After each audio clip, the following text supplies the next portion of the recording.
paper route. I love with our producer Sid and our production meeting on this beautiful Baby Friday. A baby JP Friday. said that. That's Yes. a new one. It's Baby Junior. Friday Junior. Friday Junior. I love it. So we have Baby Ashley Friday. Nicole Moss in studio, Corey in the cut in studio, and we also have a new element to the show that we want to try. And we may have some technical difficulties, but guess what, Ashley? It's YouTube, right? So you can make mistakes. We're not on linear television, right? We can try things, and there's going to be forgiveness from our audience and our fans. So we hope. So we have BC, our producer. He may chime in today. So we put a little camera in there. Might be a little shaky, a little light, right? Might have some. There, look at what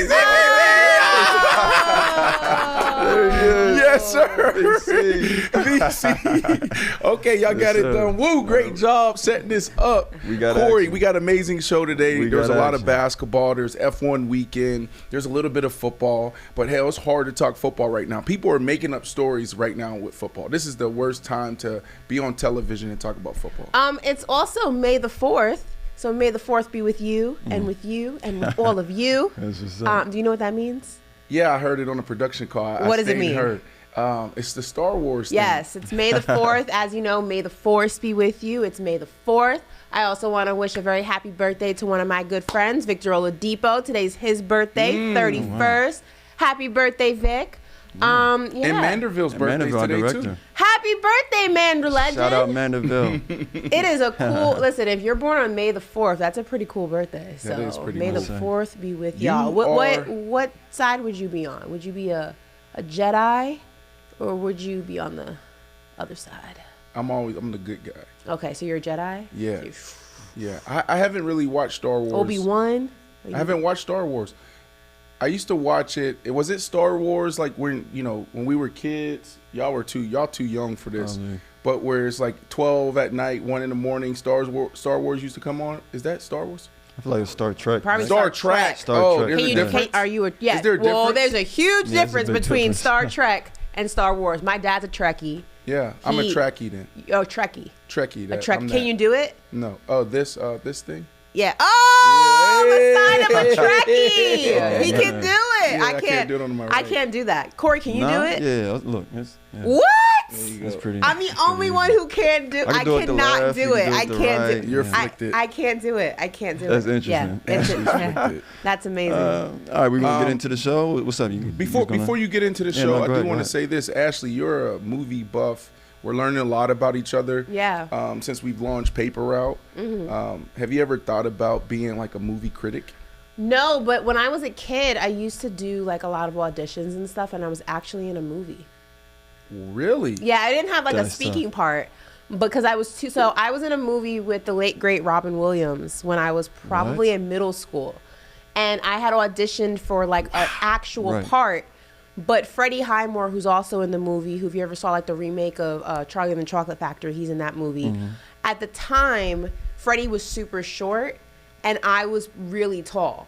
So, like, it was too much of a height difference. But, like, the producers and everyone loved me so much. So I did, like, a background feature role. So I was on set in the Bronx for a week. I got out of school. And I played, like, this orphaned kid that Robin Williams, like, took in. It was a bunch of us. He took in this an abandoned warehouse. And, like, he would, give us money to go hustle and get pizza and things like that. But it was really cool. It was a really cool experience. And I remember specifically, this is how I knew I loved being in front of the camera. I remember loving being on set, being out of school. And when the week was over, I got on the train with my mom, the subway, heading back into the city. And I was bawling my eyes out. Like crying about to make me hysterically cry right now. because I was just so in love with like the process and Right. the cameras and the takes and the craft services and just everything that was going on. I was so sad when I had to leave it and I was hysterically crying. My mom's like, it won't be the last time. It's okay. Right. Da-da-da. But yeah, it was That it was is great. cool. Robin Williams was such a nice guy. Love Robin Williams. Did you say the movie?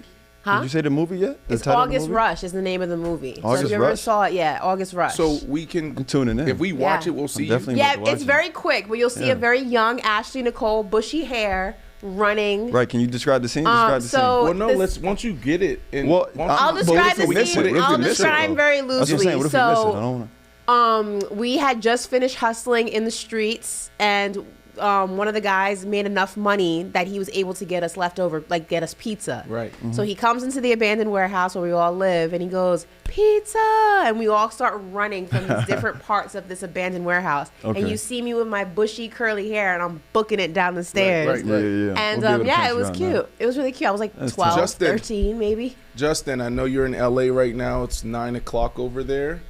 Can you clip that? Can you find that scene? Yeah, clip it's really that funny. and let's. It's put actually it on in my our show. Instagram. It's have not that to. hard to find. I put the clip Oh, on for my real? Instagram. Oh, there you go. Oh, yeah. Yeah. So let's That do made the something job with that. easier Yeah, for us. it's actually really cute. All right. That's cool. That's Yeah. cool. Corey, what we got? All right, this is what we got. So, yeah, in a recent interview, Cam Newton actually explained why he may not have a job in the NFL. We'll discuss that a little bit later. And then we'll also preview all of the games slated for this weekend. We got Suns versus Nuggets. We got Heat versus Knicks. And tonight we got Lakers versus Warriors. But first, the Celtics handled the 76ers in game 2. As I knew they would. Yeah, it was bad. The Celtics beat the 76ers by 34 points. The final score was 121-87.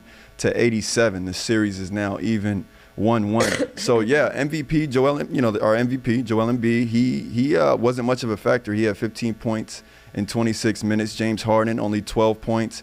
He had 10 rebounds, but that's obviously following up a game where he tied his career playoff high at 45 points, right? But at halftime, right, they were up 57-49. They had an amazing third quarter. The Boston Celtics won that 35-16. What happened to Philadelphia in game 2, Ashley? Wait, before we even start that, there's a really nice comment in here about you, Brandon. I'm going to read it. Oh, wow. Lisa Shepard, I hope I'm getting that last name right, said, tried to meet B. Marsh at the Black Sports Symposium in Atlanta. Didn't happen. Dude is a rock star. Couldn't get to him. The panel he was on was talking about mental health. And it was amazing. Lisa, that's Lisa. Lisa. Shout out Hello, to Lisa. And listen, I'm so sorry that we couldn't meet. And I tried to, and it was ESPN put this function on. And they were just pushing us. It was myself, it was Tyrod Taylor, and there was Kimberly Martin. It was a nice panel. Then afterwards, it was like all the Morehouse students, Spelman. It was nothing but, minority men and women in there that wanted to learn about sports and entertainment.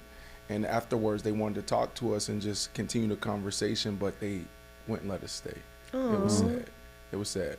I know. I wanted to stay. Well, he Thank tried, you, Lisa.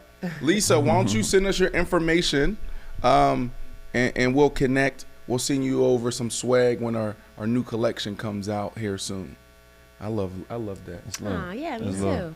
Going back to 76ers in Boston, I think what happened is what we were concerned was going to happen. We were talking about this yesterday. James Harden did not have the same James Harden performance, and it was probably more prevalent for him to have a performance like he had in Game 1 because Joel Embiid was coming back. I spoke about this with Stack, with Brandon. You don't know what version of Joel Embiid you're going to get, what percentage rather, and that's to be expected. He's coming off of a major injury or a semi-major injury, depending on who you ask.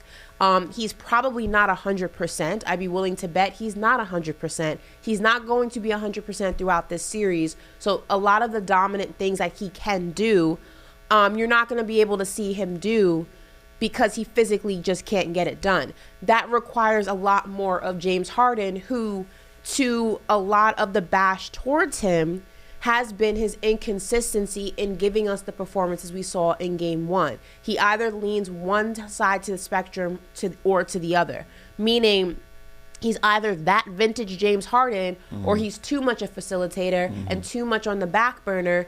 And that works if you have a dominant Joel Embiid at 100%. But if you don't, that's problematic, and that's exactly what Boston took advantage of. And also, let's give credit where credit is due. They made substantial, incredible adjustments from Game 1, Game 2 that went ahead and also secured this win. They showed how deep they really were, and that also is much to their credit. So it's a two-way street. A lot of things going on there. Listen, one of the reasons why we created this platform was because, to really tell the other side of athlete stories, but also hold our guys accountable, right? Like we gonna call it how it is. I'm saying that's my disclaimer because I hate what I have to do here. And I'm not gonna go too hard. But Ashley, you said it at the end, right? This came down to coaching and adjustments. So why is this hard for me? Doc Rivers. Doc Rivers. This is the same story that we've been seeing in the postseason year after year after year, right? We had Paul Pierce on the show, on a weekly show, and we brought up Doc, and he respects Doc, loves Doc. All the guys do. But he didn't talk about him in a glowing fashion like, oh, my goodness, he for sure Hall of Famer. He will be a Hall of Famer, but for sure Hall of Famer, one of the best to do it. He has great talent. He is a great communicator. Doc is a great raw guy, like raw guy, energy guy, get people going, motivator. Motivator is the word that I'm looking for. But when it comes to moments like this, right, like coaching matter, schemes matter, right? So like I was reading this article on the Athletic driving in, and some of the things that stood out was they pressed the ball from the start, right? So you talk about James Harden. What did they do from the start of the game? Press the ball, right? Meaning that as soon as Harden got the ball from sideline to sideline, from inbound to inbound, that's what they did, right? Slowing up the game. And then what happens when Embiid is on the court and James Harden? They play the pick and roll. That's what they're really good at. And so they made an adjustment there. They said that was their biggest adjustment. And so I'm concerned that Doc Rivers is going to blow this opportunity again, and it's out of his control. He's just not that guy, right? They don't have that type of coach that can keep up with the adjustments that the Celtics are going to make, and they have the talent. And I said this yesterday, Ashley, right? I'm like, well, I kind of like the 76ers because of the energy around this team, right? And I highlighted those two situations that kind of went viral with PJ Tucker and his energy and his attitude on the sideline. I think that's a good thing in these type of moments, seeing guys press each other, push each other, hold each other accountable. They didn't cross the line. And then also James Harden's actions after game one, like it's not done. So I don't blame this. I don't blame James Harden for this, for this loss. I blame Doc Rivers. It's a combination of things. I think one, first of all, Boston, and we're going to use that word, is a deeper team. They have a lot of weapons that they can use. But putting that aside, which I think is obvious if you watch them play, because it doesn't just have to be Tatum and Jalen. You have your sixth man of the year. Marcus Smart is a dominant player. You have Grant Williams sometimes has dominant game. They just have so many different pieces for so many different aspects of the game, which is beneficial. But more importantly, I'm also concerned, and I wouldn't have made this call personally. I wouldn't have had Embiid play that game, last night's game. Why? Because you already up 1-0? You're already up 1-0, so you already went ahead. Boston needed that game more than Philly did, right? You already got the split. Yeah. On top of that, unlike the Phoenix and Nuggets series or the Heat and the Knicks series, these games are every other day.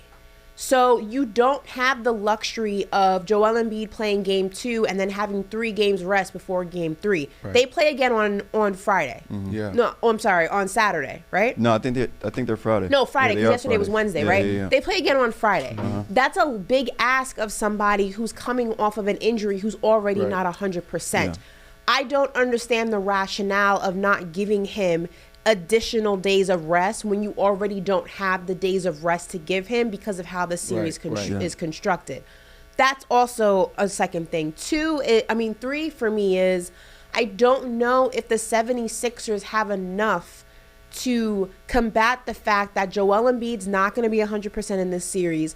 James Harden plays very up and down in terms of what performances we get. And you have Tyrese Maxey, still young. He gets hot in some games. He's not consistently hot. Tobias Harris, no shade, but let's be honest. It's hard to compete against a Boston team when a big chunk of your offense is already at a disadvantage because he's hurt. I agree, but let's not put it on James Harden. It's not solely on him. It's a lot of moving pieces. It's Doc Rivers. Even on the defensive side, they made it a point to make the right adjustments on the defensive side. PJ Tucker, when you look at how he played, how he contributed game 1 and opposed to game 2, they was beat us.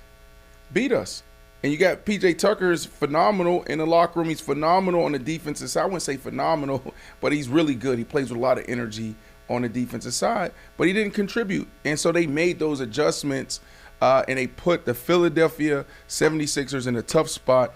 And to me, that goes back to Doc. I'm not going to continue to beat a dead horse. Yeah. But you're just going to let James Harden off the hook? Tell me what he did. Look, tell me what. Can I pose this rationale? What they said is James Harden is not going to beat us. Yeah. That's what they did. That's how they made the adjustment. Can I pose this rationale? Yeah. Look, so I think Philadelphia came into game 2 thinking, all right, worst case scenario, we split this series before we take the series back to Philadelphia, right? So answer this.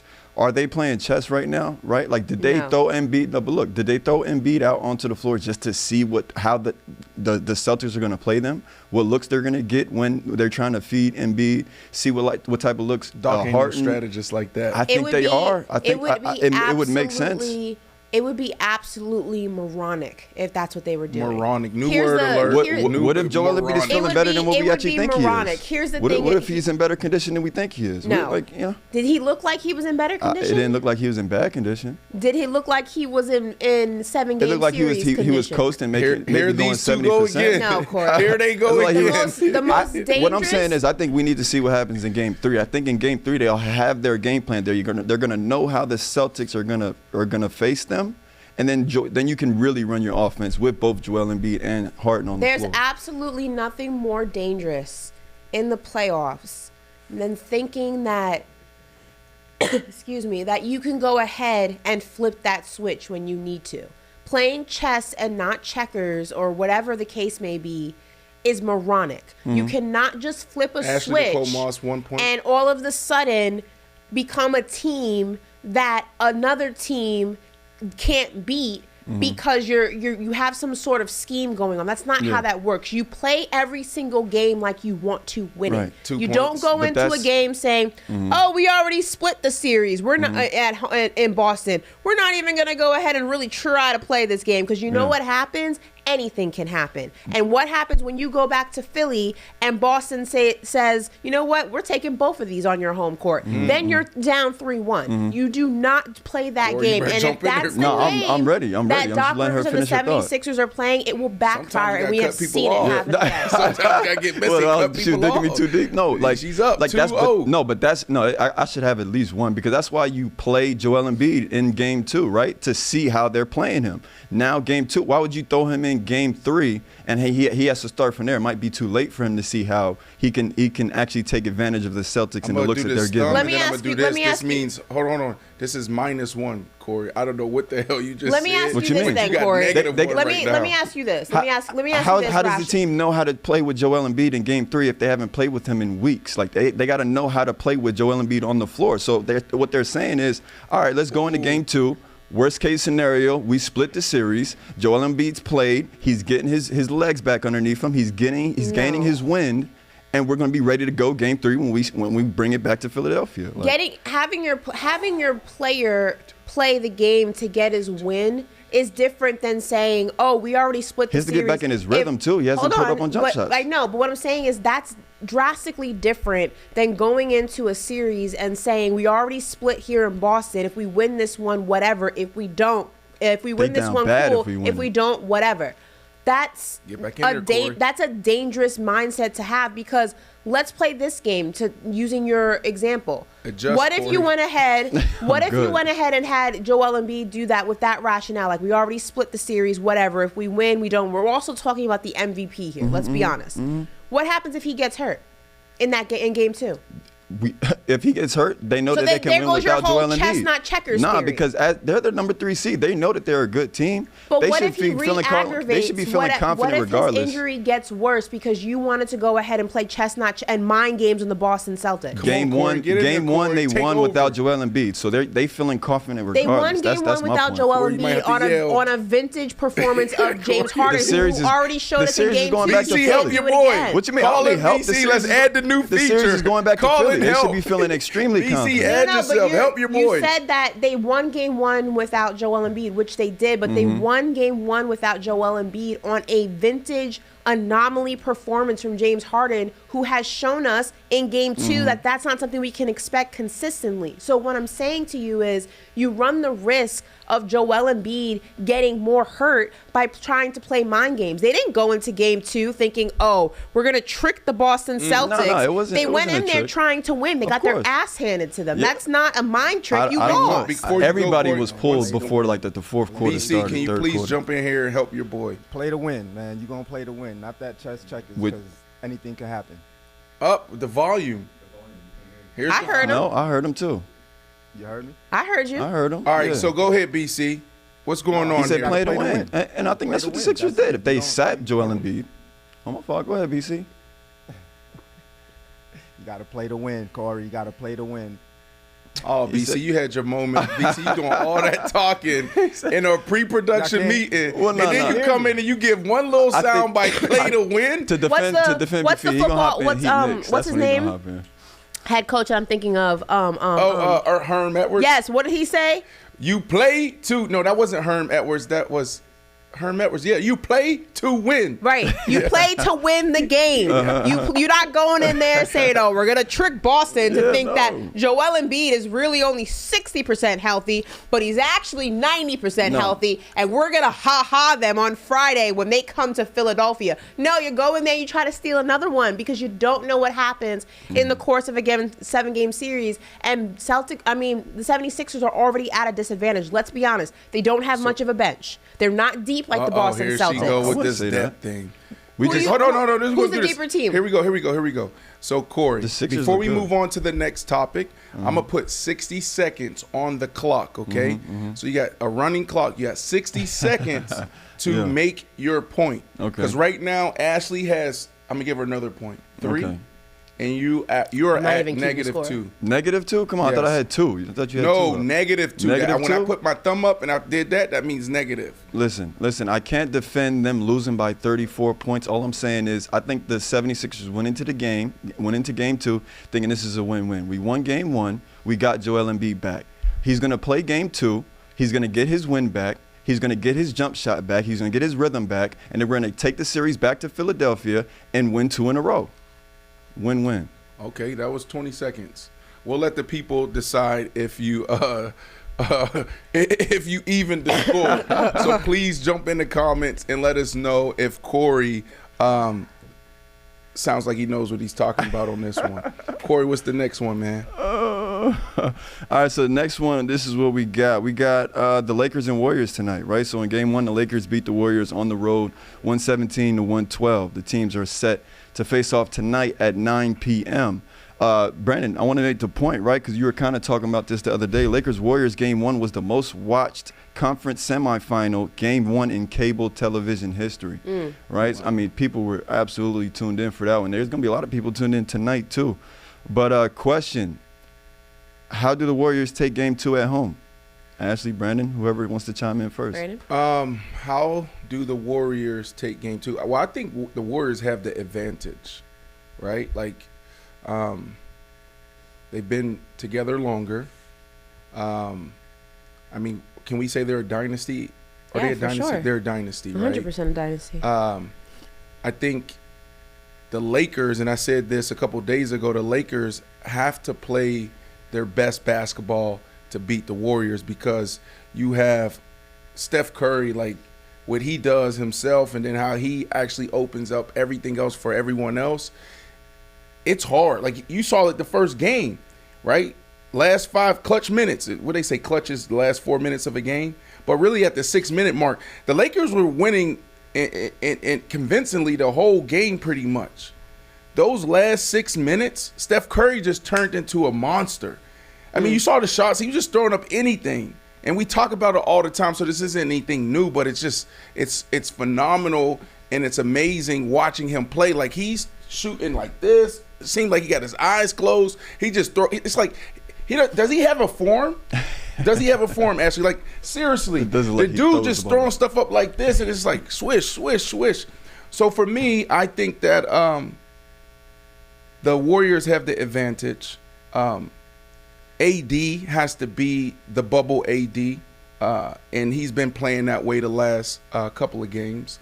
LeBron, he can contribute in so many different ways. So it really comes down to the type of game that the Lakers play. This is more about the Warriors than it is the Lakers, Ashley.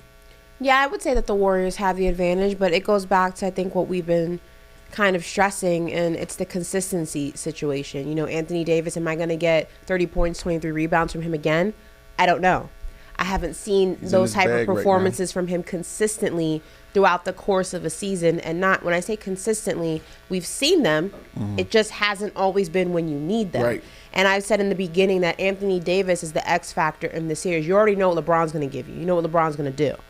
Anthony Davis and his performance night in and night out in this series is going to be the difference maker of whether or not the Lakers can go ahead and make this a 6 or 7 game series and possibly win it. Because you know what the Warriors are going to do. You know what kind of adjustments they're going to make. Also, I am a firm believer you're going to have a better game. Jordan Poole didn't play bad. I know we had that discussion about his, shot. Should he have taken it? Should he have not taken it? But we can't ignore the fact that he redeemed himself in that Kings series. Yeah. He didn't look great in that Sacramento series. He looked a lot better in this series. Klay Thompson's going to have a better game. His game wasn't terrible, but I feel like he's going to have a more dominant performance. You know what the Warriors are going to bring to the table. It's the question mark is, what are the Lakers going to do to combat that? And that's going to be a difference maker. And remember after the game what the AD say. I love listening to their press conferences because they give you all the information. He basically said, we had to eat a little bit more. We had to get hydrated because we knew it was going to be a track meet. Klay, Jordan, and Steph, they just run and they run all day. And it's something that you can't, until you're out on the court, you can't really describe it, right? They say Steph Curry runs in the equivalent of around 4 miles a game. Right, it's unbelievable. Is that insane? That is that's what you have to watch is like the type of energy that you have to play with to beat the Warriors is insane. Now they did it the first game. Now can they do it this game? Do they have enough? That's what I'm paying attention to. And the reason why I was talking about Steph Curry, obviously he's Steph Curry. But it's like the dude can score anytime he wants to. He dribbles in circles, so unorthodox. He can score from so many different angles. It's unbelievable. Go ahead. I'm also leaning towards, and with the Warriors being the favorites in this series because of also, much like that 76ers Boston series, these games are every other night. They don't have the benefit of rest, which I'm not quite sure how the NBA determines like which series gets more. I was having that conversation with my dad yesterday. I couldn't figure that out. Like why some series have 3 games between games 2 and 3, the other one's every other night. But that benefits, I feel like, the Warriors more than it does the Lakers. Right, for sure, 100%. BC, you have any thoughts here? We're going to let you redeem yourself. Not redeem himself. We have a lot of executives watching, right? You could end up on some linear television show. What do you think here? I'm waiting for that Knicks talk. I don't think we're talking about the Knicks today. No, we are. We are. BC literally come back to redeem himself and give another one-liner. BC, we want to get in the debate. Listen, I hop in when it's when I feel strongly about something. But I think that the Warriors come back and take this probably the next couple of games. BC is they are about to revoke your mic, sir. BC, let's tell us what you're feeling right now, right? Okay, we got a live audience right now. We add this new element to Paper Route, or we want our producers to chime in because y'all got a lot to say when the cameras aren't rolling. Do you feel pressure right now? Right? What's going on? Yeah, I feel a little light pressure, man. You're putting the spotlight on me, man. Listen, come on now. Why am I getting pressed like this? All right, BC, we're going to come back to you one more time before the show's over. We need more than a one-liner, okay? I need that same energy when we be sitting here. You know what I'm saying? All right. You want me to get in? All right. I'm crying. All right, no, but like, so the Warriors, we can probably agree that this is going to be an AD series, right? In regards to like the Lakers and their game plan moving forward. But like, what needs to be the Warriors' game plan to slow down Anthony Davis? There's no. Oh well, it's not about that. Like, just play their game. Yeah. The Lakers got to keep up with the Warriors, right, Ashley? Like, I'm not worrying about AD. I'm not worrying about LeBron. I'm worrying about, can we do what we do, right? Like, it's a track meet. I mean, you always got to worry about LeBron. I mean, LeBron's going to be LeBron. LeBron's going to be LeBron, when yeah. AD's on, AD's going to be AD. But I feel like the pressure is on the Lakers to keep up with the Warriors. Really? The pace that they played, the Lakers played in Game 1 is not their normal pace. The pace the Warriors played in Game 1 is their pace. They set the tempo. So you think the Lakers? You think the Lakers will drop a game in LA? The Lakers play that fast? The Lakers, I believe, and Will, you can fact check me on this, but I believe the Lakers were top 5 in pace this season in the NBA. Yeah, really? Yeah, I believe the top 5. Who was number 1? Yeah, they play at a high pace. After the trade. Is BC chiming in? Is that BC? I believe it was after the trade. They were top 5 fastest in pace in the NBA. I know Grizzlies are up there. The Kings were up there. They were number 1, right? 3. Number 3? Not 1. They were top 5, in the top right? 5, yeah. Stat Muse, according to Stat Muse, it was Kings up there, Grizzlies. Oh. Golden State, then Los Angeles, then Indiana? Indiana. So Oh, sorry, no. You got to get in the mic. Woo, we can't hear you. We need another camera. I'm right here. They can hear you. Camera on me. I don't know if DC want to cut to it. Oh, wow. He's We a got camera both too? of our producers on. It went out. It That's went all out. right. Oh, wow. I told you guys. I believe Lakers were top 5 in pace this season. Yeah. So they were one of the faster playing teams. So I don't think that competing against the Warriors' speed is going to be an issue for them necessarily. Now, it may be an issue with Steph particularly because, like I said, Steph runs the equivalent of 4 miles a game, which is insane. That means he never stops moving. Yeah. But as a team as a whole, I don't think they'll have a substantial issue. For me, it's the lack of consistency from the Lakers that I feel like is going to be their biggest issue. Yeah. Yeah. Okay. Did y'all hear what Pat Bev has said? What did he say?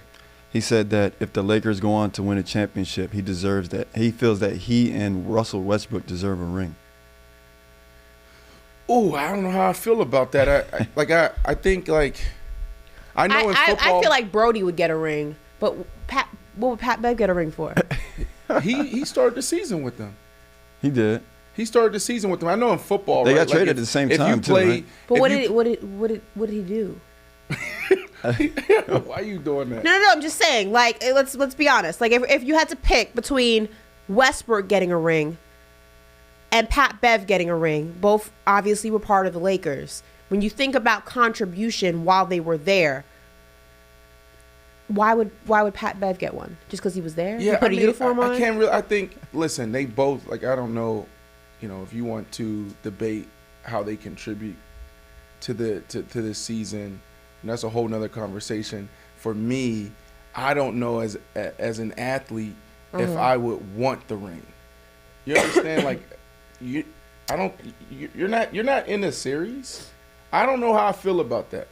Well, it's interesting because when I interviewed D-Jack for my show Laces Out when I was still at SI, we had this conversation because he got one from the Rams. Mm-hmm. And I asked him about this and he was like, I got one. He's like, I don't wear it. I don't whatever, right, but he still took it. Some guys are like, hell, I was there. I'm going to take it. Yeah, but the way Pat said it, it was like, no, I deserve this. Pat Bev has lost his. Pat Bev also thinks that he deserves $25 million a year. Yeah. So let's go ahead and right, bring it down to reality a little bit. I'll take the ring for sure, but I'm not gonna go out there and celebrate it. You'll never. I'm like probably DJ. You'll never hear me talk about it. It's like, yeah, I'll take that. You definitely contribute. There's a lot of moments throughout the year that get you to that position, whether making it to the playoffs or, chiming in, helping guys get better and develop. Mm-hmm.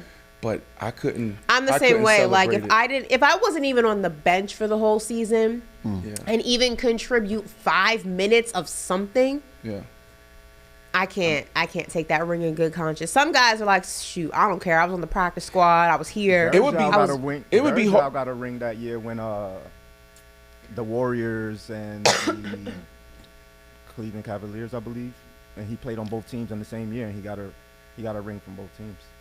Who was that? So, Fairchild. Anderson. Virgil? Varejao. Oh, yeah, I do He played remember for that. the Golden State Look, Warriors. BC trying to redeem himself. Look, he jumping in. Look, he just jumping in, trying to throw some information out there. Look, BC, I love it. Come on, BC. Hey, I don't need tempt me now. Don't tempt me now. There Yeah. also, you know what happens in the NFL a lot, right? Guys get signed right before the playoffs, right? So let's say like the Chiefs, they'll go sign 2-3 guys right before the playoffs. That's what happened and to then they get the ring. I don't even feel good about that. So it's interesting you bring that up because one of my best friends, Melvin Gordon, yep. he was signed to the Chiefs practice squad pretty early in the season though. Yeah, he was cut like, after like week 6, week yeah, 7. it was pretty early in the season, I and respect that. the Chiefs win the Super Bowl. He gets a ring, and sports Twitter is divided. And Melvin says, "I don't give a damn. I was here for right. most of the season. I was here for all of the postseason. I'm taking the ring." Some guys like it, some guys don't like it. It depends on where you fall in the argument. But no, I'll take the ring in that situation. Me he was too. on the team, right? You get there week 6, week 7. You know, you're there, right? And then you have that run throughout the playoffs. I take that. But we're talking about the week before the playoffs, feel you. and you get signed. Or you get traded like in October, and now it's May, No, and you you. take that? No. You talking about in football? I'm talking about it I'm talking about in basketball. Like Pat Oh, Bev, that was bro, you basically got when they Pat, got traded, you got right? traded. In When did October? Pat get traded? November? It had to have been Yeah. like November. No, yeah. It When did the was- trade? No, the trade. Be for deadline- real. No, the trade deadline. Is he in got traded November, I thought. right at the trade deadline. I thought. No, that's the deadline. You can trades can happen before that. There's Okay. a moment of when trade opens and the deadline. I thought it all. Was he a part of the same package with Westbrook? Yes, Yeah. They shipped- It was shipped All them- Star. It was like February. I think it was All-Star break before is- that. All-Star break is the trade deadline, right? That's the deadline, but that's Yeah. not when trades open. Yeah. Okay. It's when they shipped them Literally trying find this to thing. Utah, wasn't it, or Minnesota? No, well, isn't he on Chicago now? No, but said initially, ship. remember they shipped them You one shipped place. No, they shipped them. They But yeah, traded them Utah. I one think it place. was Utah, It was and then- Utah, and then they went then their they separate ways separated, and like yeah. things like that. I believe. Yeah. Yeah, I was trying to find that date. I couldn't find it. All right, but let's move on though. You know Let's the move date, on. Woo? I got Orlando, and they said they traded him by the deadline. Oh, so it was February then. It was February. Okay. Okay. You gonna listen to me about? Okay, you got that one right. my Congratulations. basketball takes. You got it. You got that Thank right. you. Thank Good you. for you, I Brandon get a lot Marshall. right when it comes to basketball. Okay.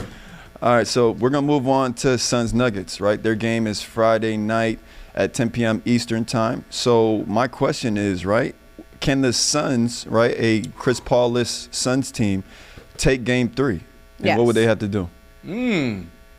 You're going to need KD and Devin Booker to give you 40, 35 apiece, and play 40-plus minutes. It's not going to be what's going to save them in this series. I never thought that they would get swept.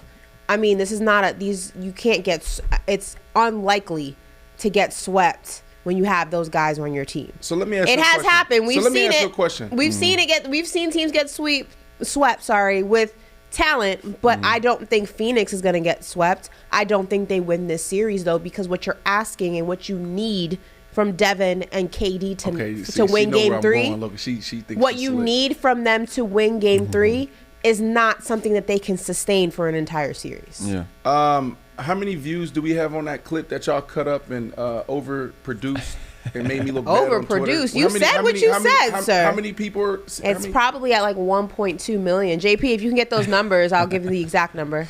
So basically, I was crucified for saying the same thing that you just said. No, that's not It's what you the same said. thing. Corey, we're not saying the same thing. I said, yeah, he's- the question was, can they win it? And I said, No, you said they have enough to beat this Denver Nuggets team in a series. That's not what they have enough to do. I never said, and Corey is my witness, I never said that they couldn't win a game or 2 games. I said that in order for them to win, you would need 35 plus from Devin and KD in 40 plus minutes of basketball. That's can they? Let me ask you but this they question. cannot Can they do it? Can they do sustain it? that. Can they do it? Can they do it for a game? Maybe 2? Sure. I just absolutely. want everyone that's been following this storyline to really go back and listen to everything I 1.5 said. million views and 5 million impressions. And in favor of me or you? I don't think you want to go there. What's the percentage? It's probably like 99.9 in my favor. It's because how y'all produced it. Right. Okay. It's how y'all clipped it. But Right. if y'all go back and listen to the long form content, not this damn Twitter content that only gives you 2 minutes and 20 seconds of video, you can't go past that.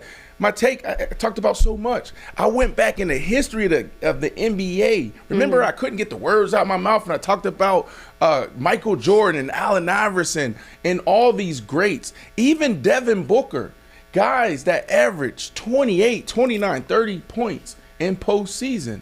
And basically, I was using that to tell this story, that in these moments, the Devin Bookers and the Kevin Durants will go out there and average 30, 35 points if they have to. We saw that in game 1 with James Harden. James Harden went out there and did what? Because he didn't have Embiid.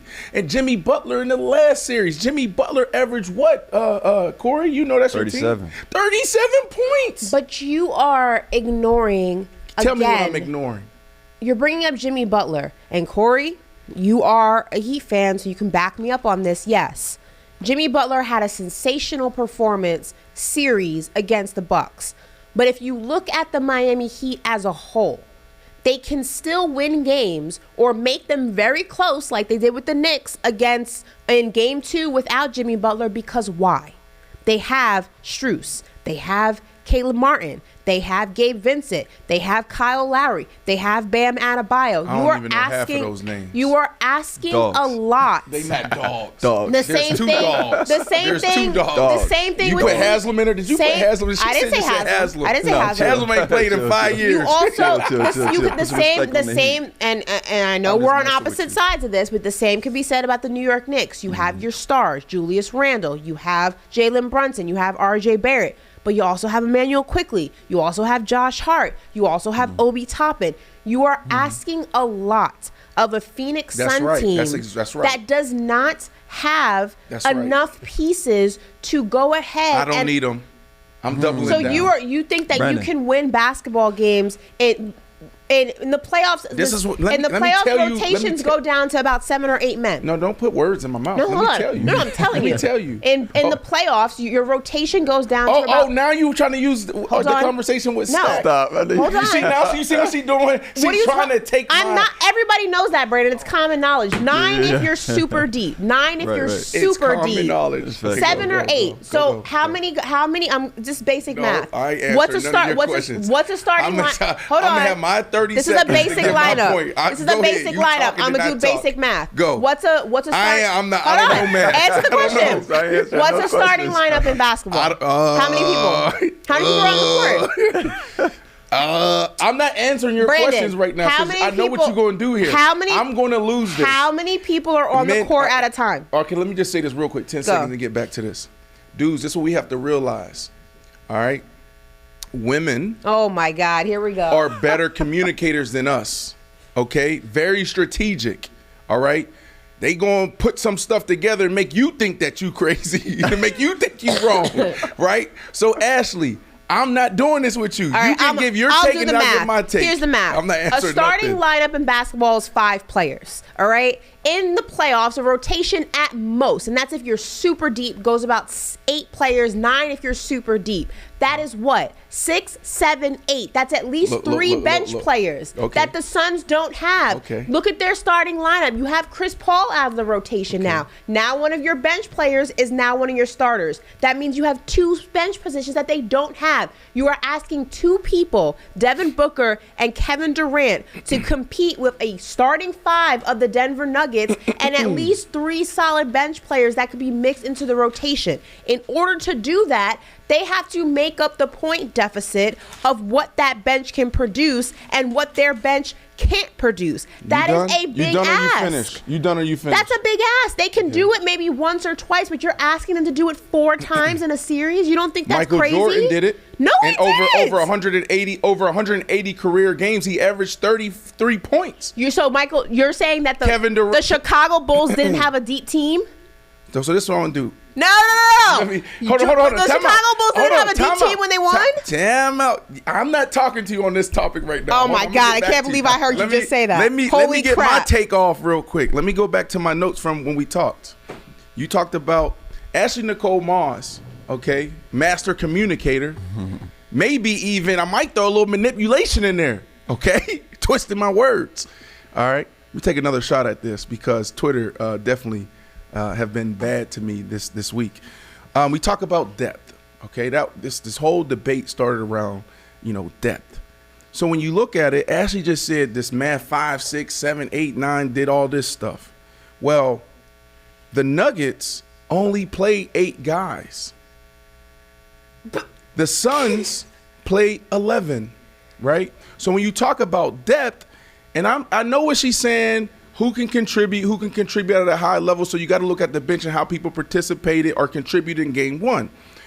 You had the Nuggets bench give you 13 points, and then you had the Suns bench give you 4. Then Ashley wanted to talk about defense. I don't know what statistical category you want to throw out there at Ashley Nicole Moss to show how the Nuggets bench really contribute on the defensive side. But what I'm saying is this. They have guys. You have KD. This ain't going well. Oh, no. You have KD, you have Devin Booker. Hold on, stay here with me, right? So you have KD and you have Devin Booker. Those two dudes and Ayton, and I had Chris Paul in there, but Chris Paul went down. Those two dudes, if they got to play 40 minutes a night like they did the first game, then so be it. You're getting paid $40 million a year to go be dogs, to go be superstars. That's what it takes. I don't care about no bench. The best players in the world, what do the best players in the world say? Don't take me out, coach. Not right now. You saw KD do it 2 years ago with the Nets when James Harden went down and Kyrie Irving went down, and he almost beat the champions, and that was Giannis. Giannis would not be a champion if KD hit that was an inch back from the 3, and he was doing it himself. So I need that KD to show up, and I need Devin Booker to continue to be what he's been all playoffs, the best player in the NBA.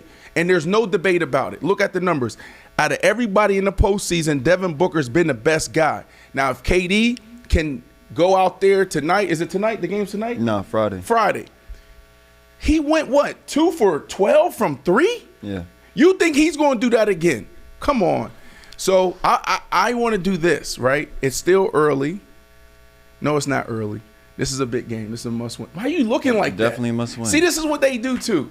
This is what you do too. So now that's what they do. When you ever been in with your girl and you're driving and you say something crazy, or y'all not vibing, they turn and look out the window this way. Body language. Driving. Why y'all do that? Why y'all do that? You are asking, like, you realize when they lost game 1 and game 2, they played 40 minutes. And I want them to do it again. And I just want KD. I want KD not to miss 23s. You're asking them to consistently play 40-plus minutes because they don't really have a choice and drop 50 a night. Jimmy Butler did it. You keep bringing up Jimmy Butler. What, is that an anomaly? But Jimmy Butler did it in games throughout a series, but did not have to do that consistently. Having a great series is different than having to do that in order to win. That's not the same thing. You're comparing apples and oranges.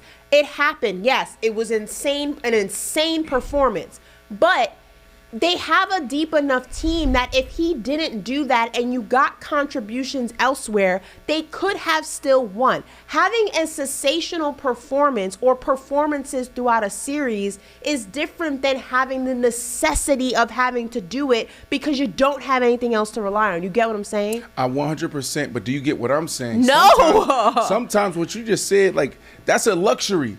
We can't live in luxury sometimes. Right, there's a plenty of times where teams their best player went down. You got to find a way. Your quarterback went down. You got to find a way. They're still in good position. You got KD. What would you rank him in the history of the NBA as far as scoring in basketball? Where would he be? Who? Kevin Durant. For me personally, top 10. Top 10. Ashley, you wildin'. Come on, be real. Kevin Durant? Yeah, where is he scoring in basketball? You're gonna say top 10. Give me a number. Top 15? Oh my goodness, he's just playing now. You know he's top 3. It depends. No, I'm Scoring the basketball. 3? Scoring the basketball. I'm not gonna say top 3. I'd say top 10. Top 10 was the safest Top thing 10. to do because This is there's a from lot his- of good. There's a scorers. lot of good This is from his scorers. peers. His peers have said this. I could don't say think. top I don't know 10. if he's in the Hold top. on, what you I could say, say top BC? 10 for sure. BC, what you say? KD is definitely top 5 scoring the basketball. Thank you. Top 5. But I said top Yeah. 10 because everyone's top five. For me personally, is top 5. But to safe bet it, top 10. Yeah, but we're not doing no safe bet. I can see him falling in 6 for some people's list. I can.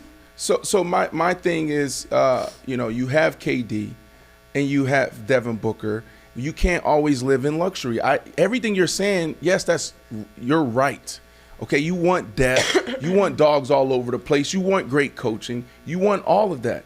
But that's not what makes sports great. It's the storylines. The storyline of CP3 goes down again. We're going to be talking about that for years to come when it comes to his legacy. Now KD and Devin Booker are looking at each other like, yo, we know what we need to do now to go get this win and potentially extend the series. Brandon, this isn't NBA Jam or 2K. It doesn't matter. It's sports. Hold on, hold on. I want to say this. Hold on, time out. Let me say this. Hold on, let me tell you this. Hold on, let me tell you this. Hold on, time out. And this is why I said this earlier, right? And then I'll let you have the last word and then we can move on. This is sports.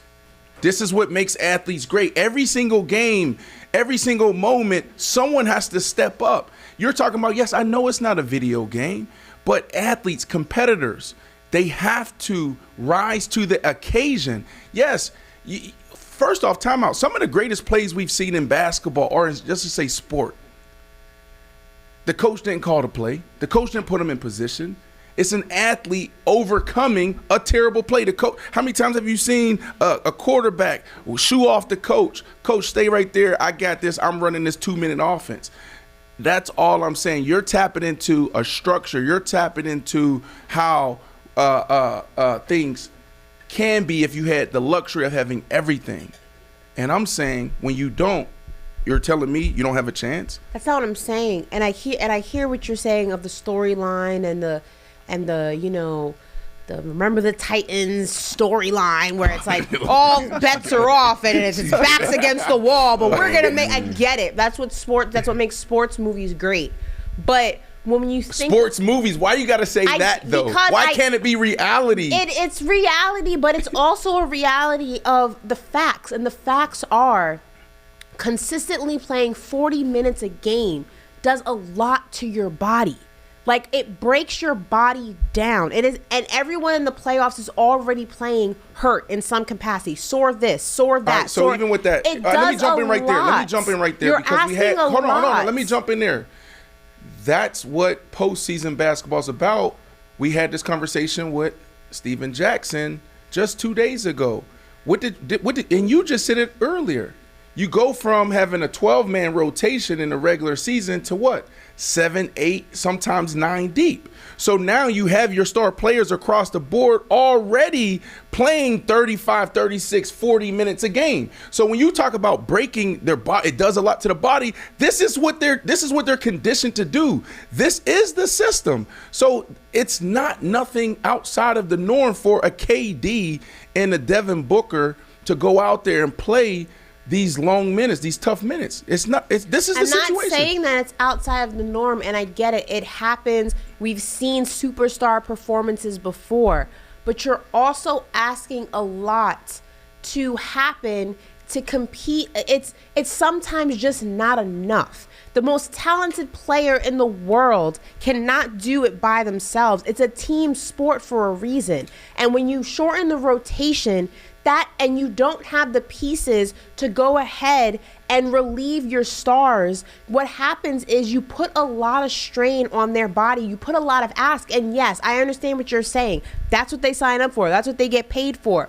But it's still a team sport, and it still requires more than just one guy, 2 guys. They do need the help, right. And the help is not there, and that is a problem. That's all I'm saying. Okay, all right. I pray, just for the sake of arguing, that they pull this out. I think they win tonight. No, I'm talking about the whole series. If they And I promise you, if they Ashley, win the whole series, it's because Kevin Durant and That's Devin right. Booker scored 40 See, plus. but she positioned her. She's in a great position. Corey, didn't I She's- say yes, you did. No, from no, you did. day You did. one No, that the only way they no. win this series is if Kevin Durant and Devin Booker consistently, night in and night out, play 40 plus minutes and give you 35 plus a night. They're already down one. No, two. Two. I'm sorry. Yeah, two. They're already down two. Yeah, that's been the point. That's been the point.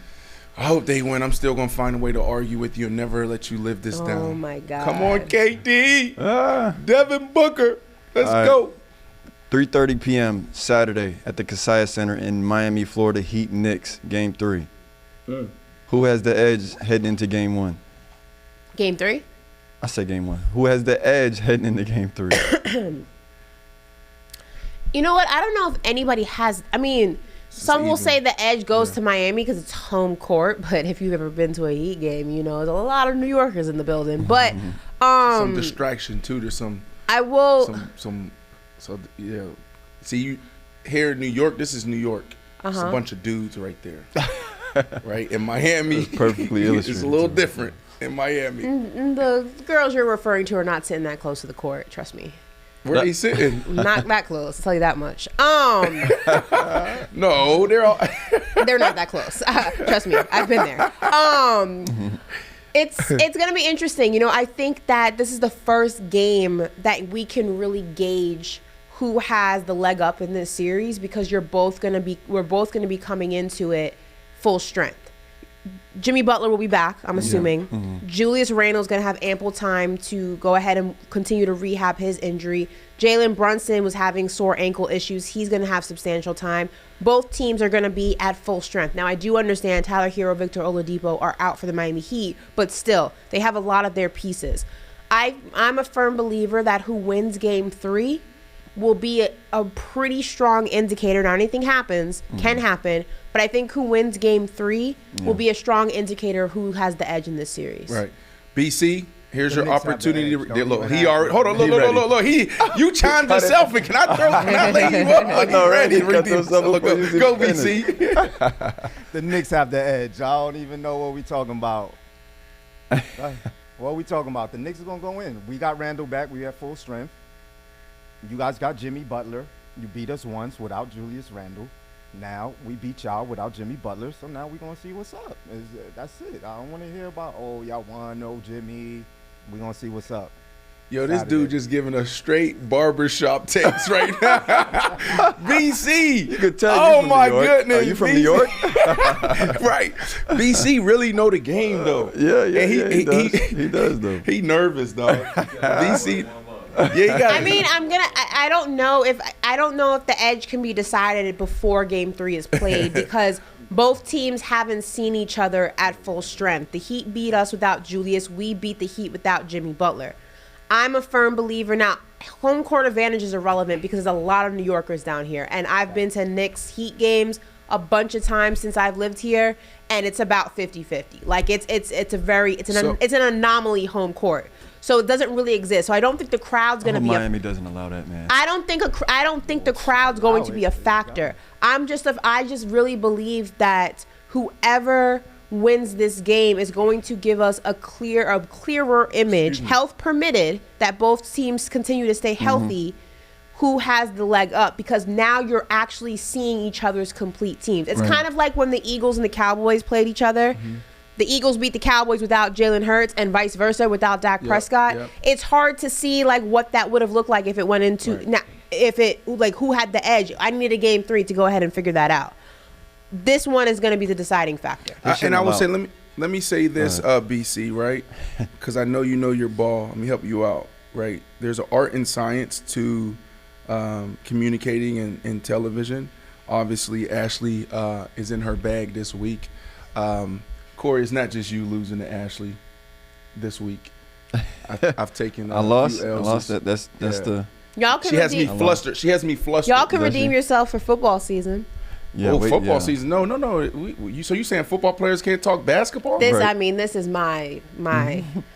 It's your cup of Okay, tea. all right. Y'all cool. got the NFL. I'm not even going like front. You know ball though. You know football. Y'all know But here you football. go, BC. This is how you do it. I'm gonna give you a quick lesson. All right.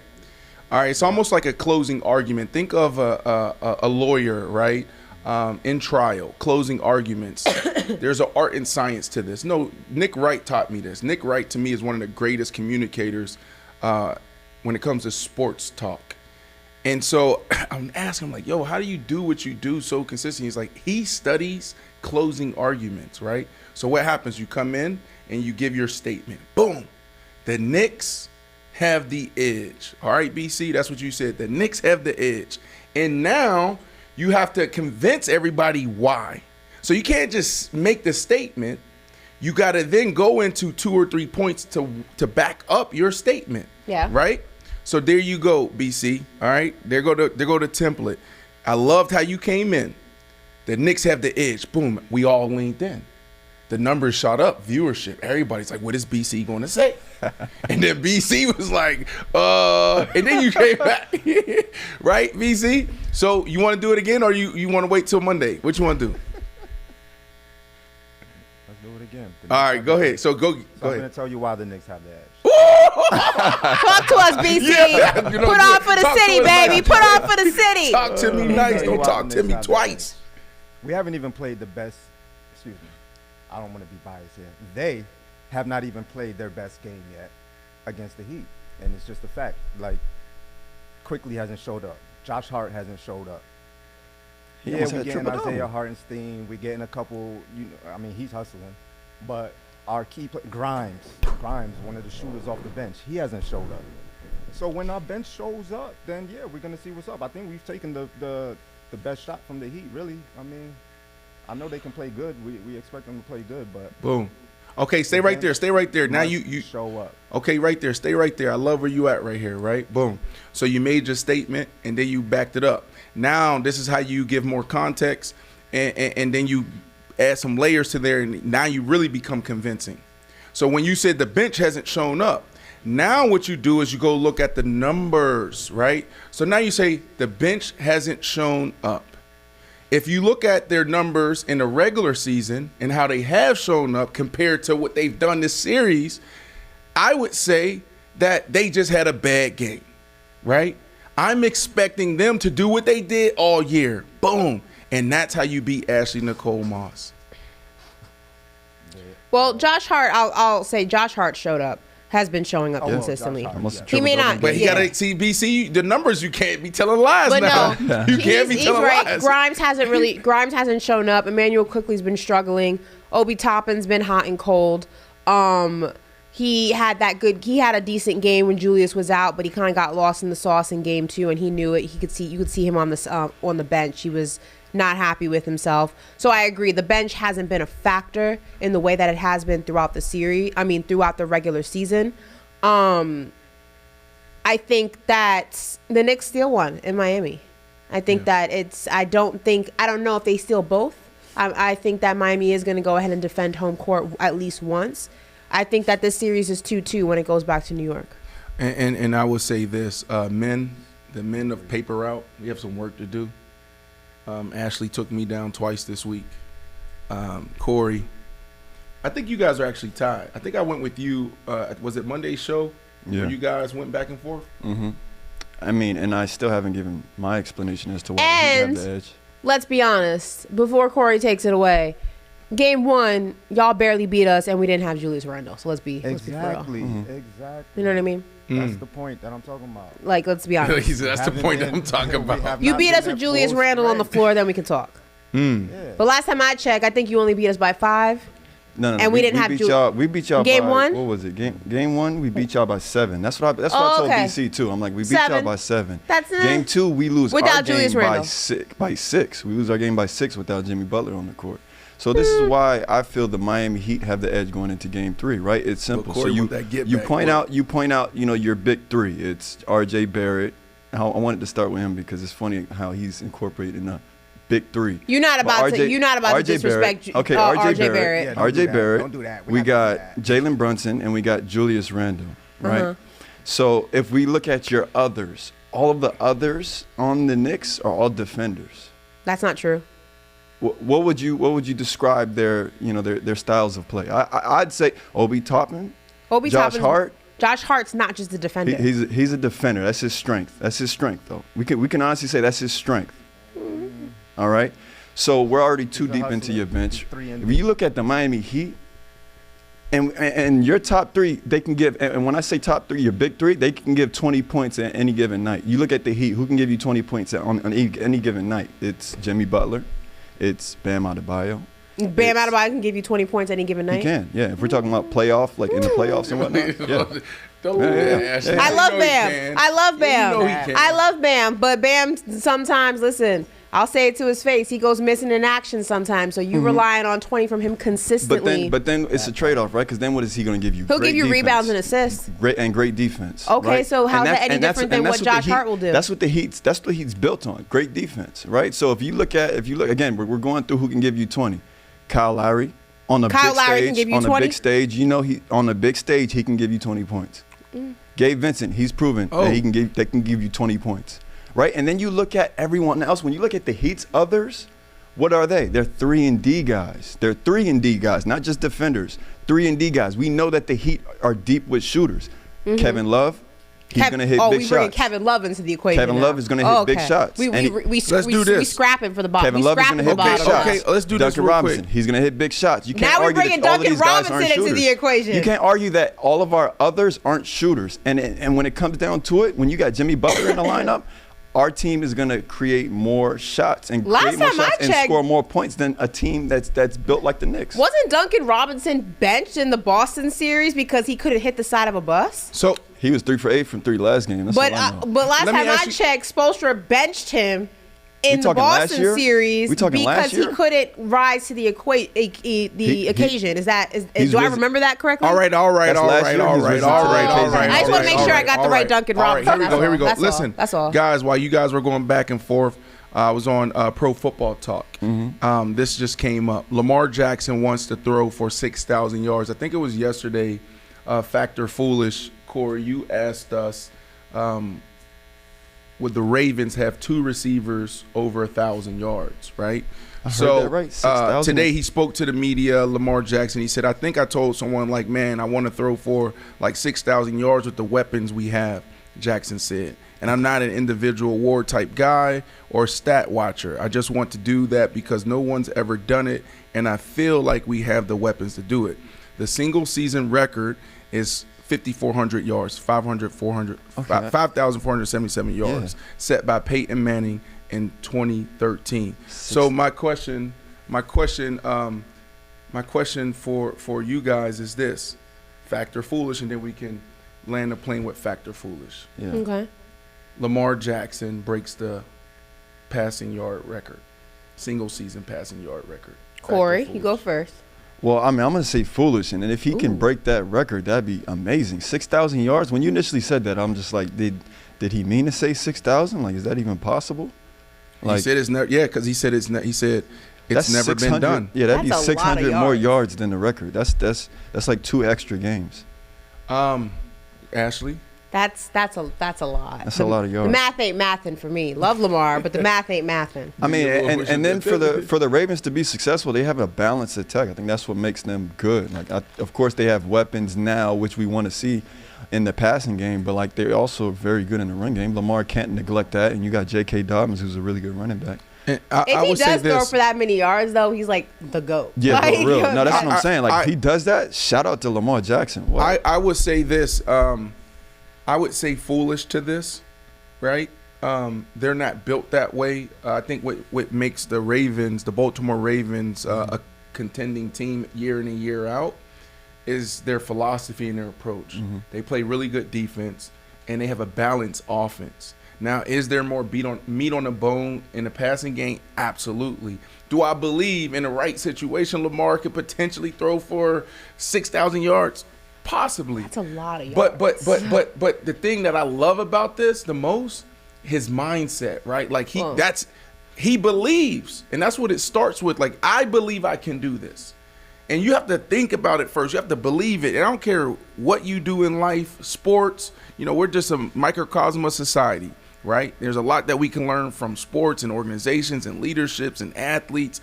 And so Lamar going out there saying, I'm shooting for 6,000 or I believe I can do that. Hell, he may end up with 4,500 and still lead the league in passing and get another MVP. So I love that. Factor foolish. What else do we have, Corey?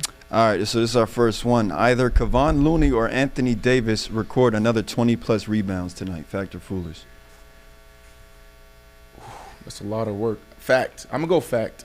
I mean, it's what I said earlier, and nobody wants to listen to me. Nobody wants to hear me. But in these moments, it's playoff. You got to do what you got to do, right? So for them to continue to contribute at a high level and help their team out, they got to get on the boards. They did it before. They both had 23 rebounds the last game.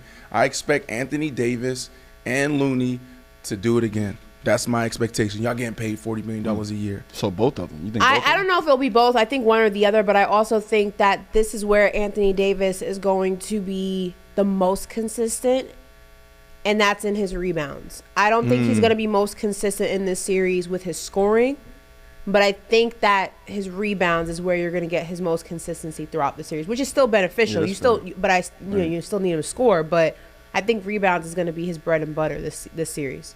We shall see. All right, next, Steph Curry and Klay Thompson combined for 10-plus threes tonight. Fact or foolish? Fact. Easy.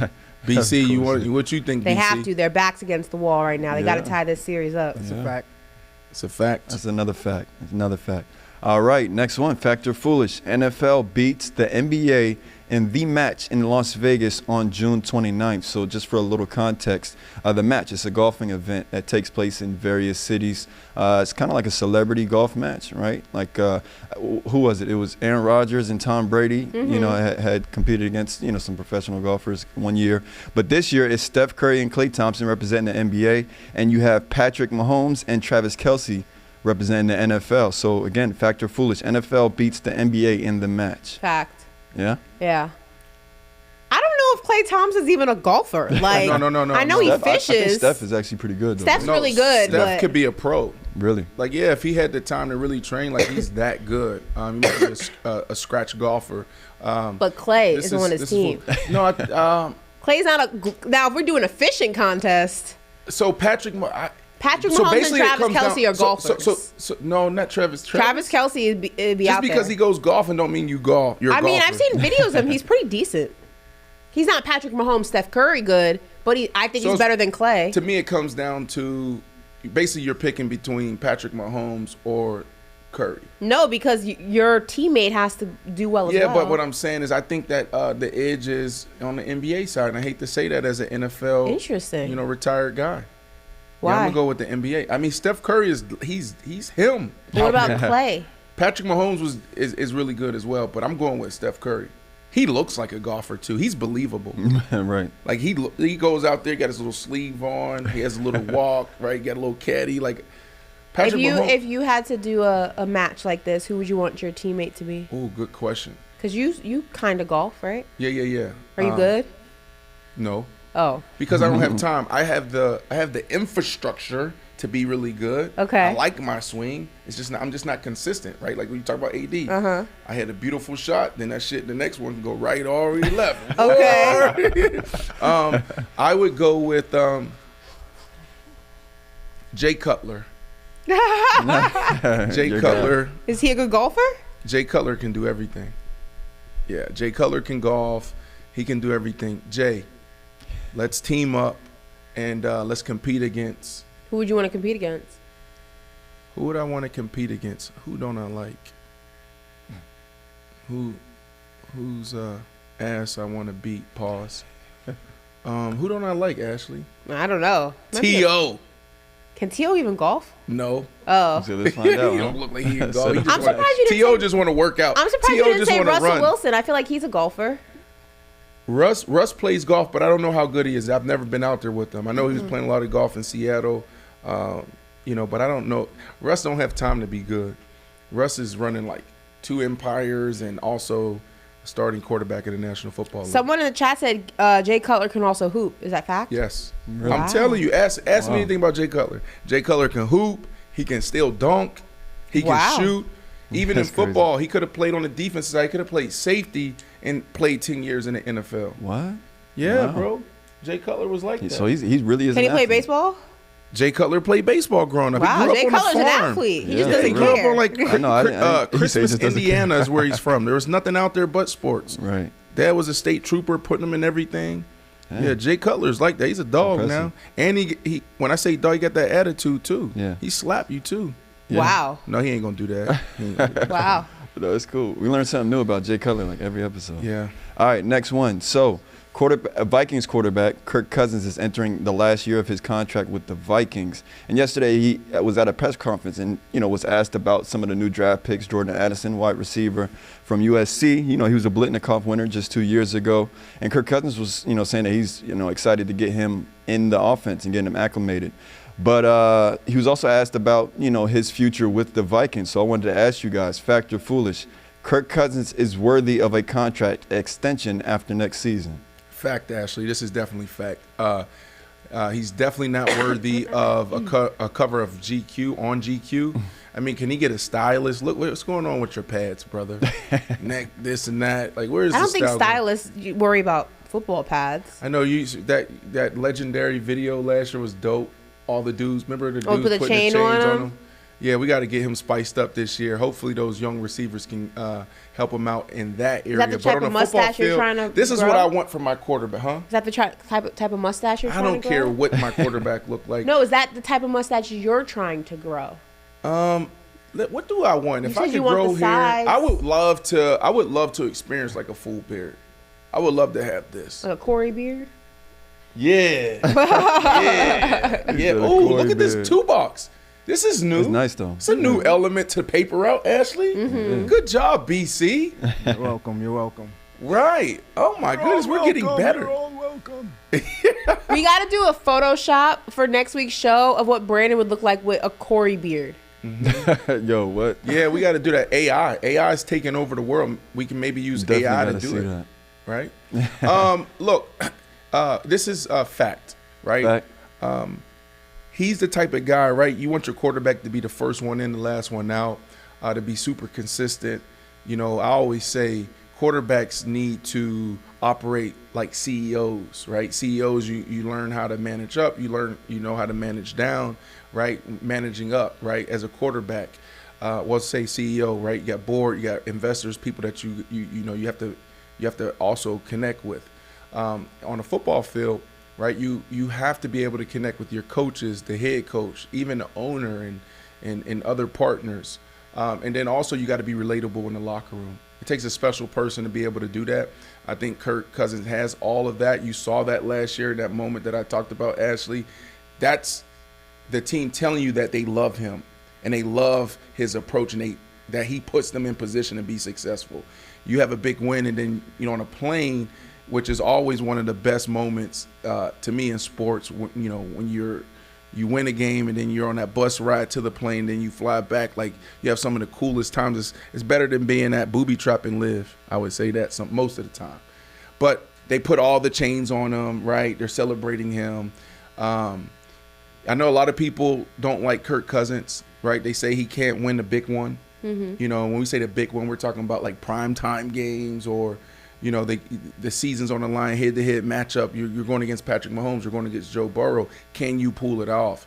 I think this is going to be a big year for him. I would pay him, and he's going to get paid. I wouldn't be surprised if he get paid this year, Ashley and Corey. Yeah, we'll see.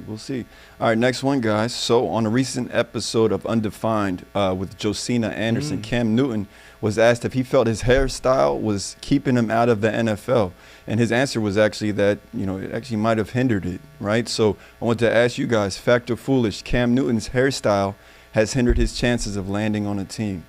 I'll let Brandon go more into depth with this one because I feel like he can relate more to it. I'm going to say foolish.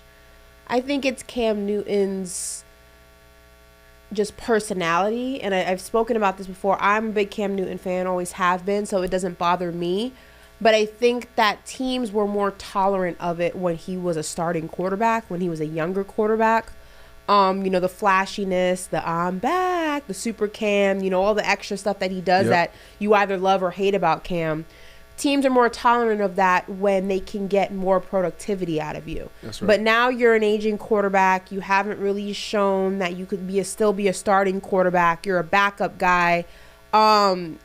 Teams don't want to deal with that when you're a backup quarterback. Like, they kind of just want you there in the background. If they need you, you're there. If not, they don't really hear from you. That's not Cam's personality. So I don't think it's his hair. I think it's him and his personality. Right. But maybe I'm wrong. Brandon, I mean...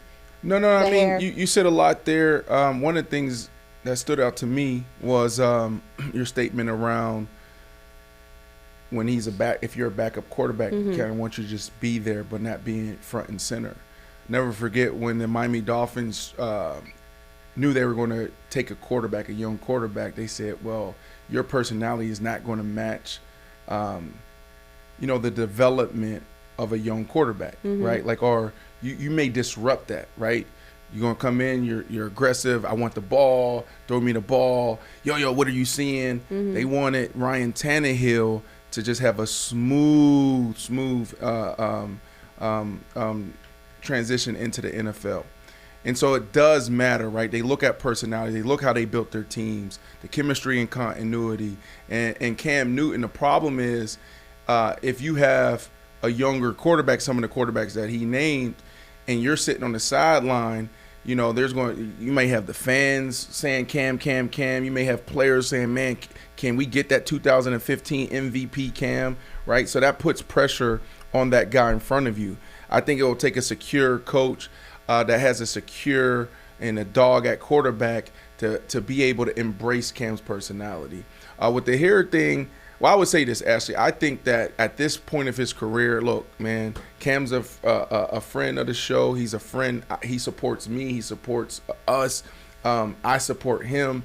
But like the reality, I just feel like, and I'm not going to say if he can play or not play. It's just like the production hasn't been there over the last couple of years. And now Cam has been vocal about not being in the right situation and learning the playbook in a few months and just not being in position to be successful. With the hair thing, I think times have changed. They're embracing our culture. They're celebrating our culture.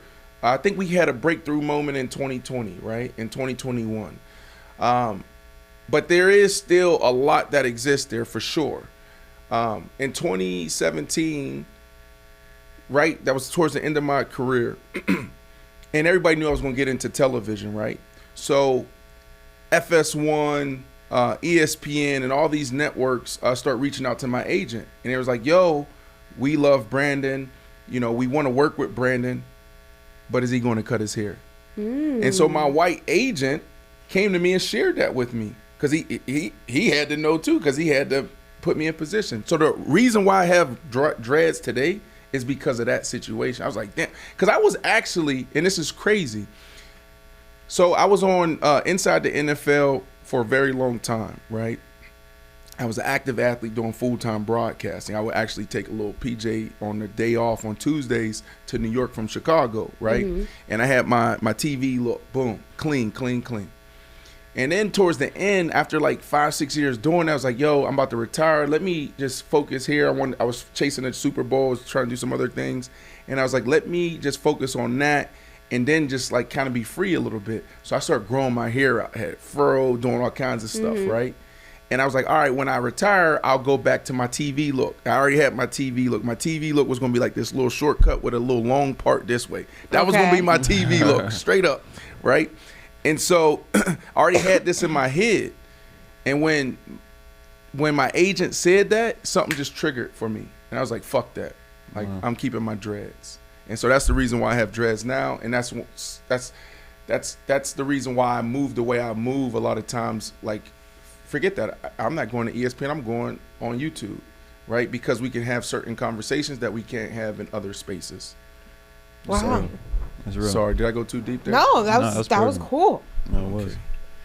All right, next one, guys. Seahawks wide receiver Jackson Smith and Njigba leads all rookies in receiving yards next season. Fact or foolish? I don't even know who this is. Oh, this is college football. That had to remind you that right there. Yeah, Seahawks rookie receiver now. Well, what do I always say, Ashley? He does not watch college football. You gotta know he's a dog, though. No disrespect. He had like a 300-yard receiving game in college one. No disrespect. I just don't watch college football, right? We need to get a college football contributor, Corey. Or maybe you're the college football Maybe contributor. I'm your guy, So yeah. you answer the question. I don't know.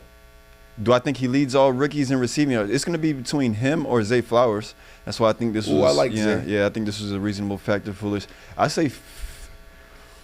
I wanted Zay to say Flowers. That's a good one. I want to say Lamar. fact. I want to say fact. Only if Jackson Smith is able to maybe steal some reps from who's the Seahawks slot receiver? What's the guy's Tyler Lockett. You're not Lockett. stealing any reps from Tyler Lockett. You're not stealing any reps from DK Metcalf. I know he isn't from DK, but you don't think because you don't know who Jackson Smith Tyler is. is the most. I played it. That was my last cup of tea. Yeah, right. yeah, My yeah. last stop, 2018. I played with Tyler Lockett. Most underrated receiver in football. He is a dog. Might need to watch some Jackson Smith and Jigba highlights. Yeah, bro. But like it's. But yeah, hey. I like Zay Flowers, right? Mm-hmm. I don't watch college ball. I know the big names. Zay Flowers is a South Florida young boy. Shout out Broward County. Right? So I'm familiar with him. And then I like the situation. And remember when A.J. Brown, Hollywood Brown, first got to the Baltimore Ravens, he lit it up. I think his first game was in Miami. He had 200 yards the first game. Yeah. Right? So Lamar loves speed, right? You have OBJ on one side. Obviously, OBJ still a dog. Dang, Ashley, go get some water. Go take a break. She over here coughing up. You got essential right there. That's some essential. Oh, my goodness. All right. But Lamar Jackson, he loves speed. OBJ on one side. Then you have a Zay that can do it all, run the whole route tree, but he's a deep threat as well. And so I think that without really knowing the field like that, I think Zay Flowers may have a better opportunity than – what's the name? What's the kid's name? Jackson Smith and Jigba. Okay, yeah. Yeah. No disrespect. No, right. No disrespect. Right. It's going to be a legitimate competition, honestly. Yeah. All right, next one. I mean, I know you said you're not too familiar with these rookie college guys, but I remember there was an episode you was watching his highlights, this next player I'm about to mention. Okay. Falcons rookie running back Bijan Robinson scores 10-plus touchdowns next season. Fact or foolish? I know you remember that guy, the guy from Texas. 10 touchdowns is hard. Oh, my goodness. Yeah, he's a dog. He's special. Oh, that's Heaton Hooker. Yeah, that's not him. I'm going to go fact here. Yeah. He can do it both. Yeah, I'm going to go fact here. He's special. He is. Yeah, I'll go fact. Yeah, no, he's legit. All right, last one. What do we say? Hold on. Say it. Start fast, finish strong. There we go. Start fast, finish strong. Another amazing day on paper route. Another amazing week on paper route. BC, new added elements, right? The little graphic with the 2 box. Yeah, there go BC. This camera right here. BC, in the control room, controlling himself when he comes on. BC, remember, statement, and then you got to back it up, okay? We'll let you redeem yourself Monday. I got you. I got it. What do we call this? Baby Friday? No, Friday Junior. Friday Junior. We got a big weekend here, Ashley. Get some rest because F1 is going to be a huge party. I got invited to an ASAP Rocky party tonight. You want to go? Are you gonna fight Rihanna? Fight him for Rihanna? ASAP Rocky, ASAP Ferg. So which one she married to? Or ASAP Rocky. ASAP Rocky. They're not married. They have 2, or they're expecting another baby, but they're together. No. I know. What you talking about? Let that happen. Just saying. What are you excited about this weekend, F1? I'm not really that excited about F1. I'm excited about Game 3, Saturday, Miami Heat, New York Knicks. This girl. Who you got winning F1? I'm gonna have to watch. I'm gonna have to find a time to watch these games because you ain't cooking me next week. I promise you that. You familiar I'm coming prepared next week. I'm telling you. Okay. You familiar with some of the people in the F1 and like in the No, you've been Lewis Hamilton. Before, right? That's it. Is he doing it this year? Yeah. What you mean? Oh, okay. I'm just asking. You don't know nothing. See, you don't know F1. No, I do. What does he race for? What does he race for actually? Let's debate. Let's debate that. I just said he asked me who he raced for. But isn't there like another brand they normally tie to it? There's a few. It's Mercedes. It's Mercedes AMG. There's also Red Bull. Okay, so that is. There's. Oh, okay. Okay, Aston Martin's one. Ferrari. Aston Martin. Aston Martin. Aston Martin. Yeah. Is that a Italian brand? No, I believe it's British. Do that thing you do. What do I do? What do I do? Italian. Italiano. Go ahead. No, I'm not going to. We have another fact or foolish we have to get to. All right, go. We And do. then you in the show, but you got to do it in Italian. Oh, my God. All right, last one. USC quarterback Caleb Williams becomes the second player in history to win back-to-back Heismans. As of right now, there's only been one person to do it, like I mentioned, and that was running back Archie Griffin, who won the award in 74 and in 75 at Ohio State. So fact or foolish, Caleb Williams, second player in history, Fact. back-to-back. I do know him. Ooh. I like him, and I like what he has. I like how UCF is getting back on track. USC. I say USC. USC. Excuse me. He said Fact. UCF. I know, right? Yeah, Wishful UCF. thinking. Freudian slip. UCF march onto the field with our spirit. We'll That's never great. yet. Look, Bianca, go to the studio. Go to the production room. Bianca, I know she's she a was UCF. probably in there singing along. Yeah, go ahead, BC. Put Bianca up there. A UCF alum. UCF UCF march onto the field with our spirit. We'll never yet go. Cry, VSETORI. Tonight our nights will shine. Look at the school pride there. Nights. Yay. Wow. You don't know your fight song? Wow. Let's I see if do- y'all real. What's your fight song? I What's don't know what FV? my fight song is. Well, what's Notre Dame's I was fight like, yeah, I song? hope you don't look at me because I don't know it either. Then y'all You have don't to know sing your it. fight song? Then y'all have to. I know. Then y'all go in front of the people and sing it every time. We did. How do you is not it? know a part Give of us a it? little bit. Give us a little bit. Yo, don't do this to me because Just give us a I'm little not bit. even gonna look like an Irishman right now Just give because us a little bit, bro. that's all I got, bro. You don't know even one sentence? I know. I wish I could, man, but Notre Dame was a great place and all, but I'm gonna look it That up. was the first thing you had to do. That was like, it I was always- like I always hazing. It's loved like, this- yo, you as a freshman, you had to learn that. yeah, no, they weren't like. And I chopped ours up. I got Bianca. We got to. But there was freshen up on this pre kickoff song that they always used to play. It was like this lady singing this song. I'm not gonna sing it because that sounds I crazy. even know the But Florida it's just like, here Gators. come the some Irish of and their Notre stuff. Dame. Like they was singing. It was like this nice song that they played at the beginning I- of each game. the, That gave me chills. I love that. The Gators, I used to love. That's where I really wanted to go to school. I wanted to be a Gator. I grew up because of this kid named Eric Ross. When I first moved to Florida, we shared a backfield. The guy I grew up playing running back, and so he was the first person. And we were freaking in like 5th grade. He was the first. That was the first time I ever heard of a kid talking about where they wanted to go to college. He was like, "Yeah, I want to go to Florida. I want to go to Florida." And because of his love for the Gators, I fell in love with the Gators. And so we used to go to some of the games, man. They used to be like, 1 bit, 2 bits, 3 bits, $1. All Florida fans, stand up and holler. Oh, that's crazy.